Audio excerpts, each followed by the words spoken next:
বিকেল বা সন্ধ্যার নাস্তায় এরকম একটি রেসিপি বানিয়ে আপনি সবাইকে অবাক করে দিন। খেতে অনেক অনেক অনেক বেশি সুস্বাদু হয়।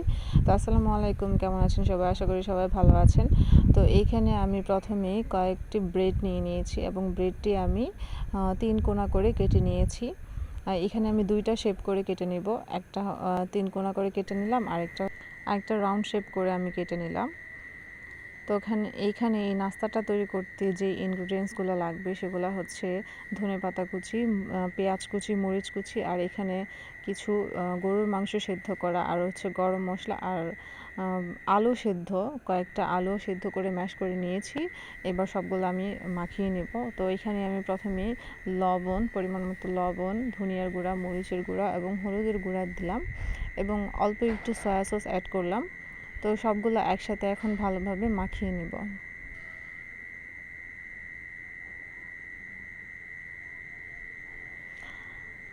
তো এই তো আমার ভালোভাবে মাখানো হয়ে গেছে, কমপ্লিট হয়ে গেল। তো এখানে আমি 2টা ডিম ভেঙে নিয়েছি কিছুটা চিলি ফ্লেক্স আর লবণ দিয়ে, আর এখানে নিয়ে নিলাম ব্রেড গাম। তো আমি প্রথম যে 3 কোনা করে ব্রেডটা কেটে নিয়েছিলাম, এটার উপরে আমি যে মিশ্রণটা তৈরি করে রেখেছি সেই মিশ্রণটা অল্প একটু দিয়ে, চারপাশ দিয়ে যে ডিমের মিশ্রণটা তৈরি করে রেখেছিলাম ওইটা একটু একটু দিয়ে চেপে চেপে আমি লাগিয়ে নিলাম।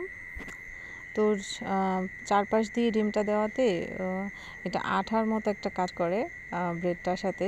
একটা ব্রেড আরেকটা ব্রেডের সাথে জুড়ে থাকে, আর এই ব্রেডটা অনেকটা পাতলা ছিল, যেটার জন্য আমি ভালো করে এটা বানাতে পারছিলাম না, খুবই বারবার ভেঙে যাচ্ছিল, খুব ভালো হয়নি। তো এখানে রাউন্ড শেপে যেই ব্রেডটা কেটে রেখে বানিয়ে নিলাম। তারপর ডিমের মধ্যে এপাশ ওপাশ করে একটু ভিজিয়ে নিয়ে চারদিকে ব্রেড গামটা লাগিয়ে নিলাম। এরপর এইরকম করে আমি সবগুলা বানিয়ে নিয়েছি। তো এরপর প্যানে অল্প পরিমাণ তেল দিয়ে তেলটা গরম হয়ে আসার পর সবগুলা ব্রেড আমি এখানে দিয়ে দিব। তো এক পাশ ভাজা হয়ে যাওয়ার পর একটু লালচে বর্ণ হবে, তারপর উল্টে আমি অপর পাশটাও ভালোভাবে ভেজে নেব।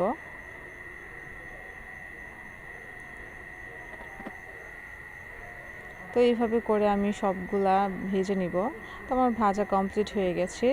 দেখতে যতটা সুন্দর লাগতেছে, খেতে অনেক অনেক অনেক বেশি মজা। আপনারা বাসায় ট্রাই করবেন। সবাইকে ধন্যবাদ ভিডিওটি দেখার জন্য।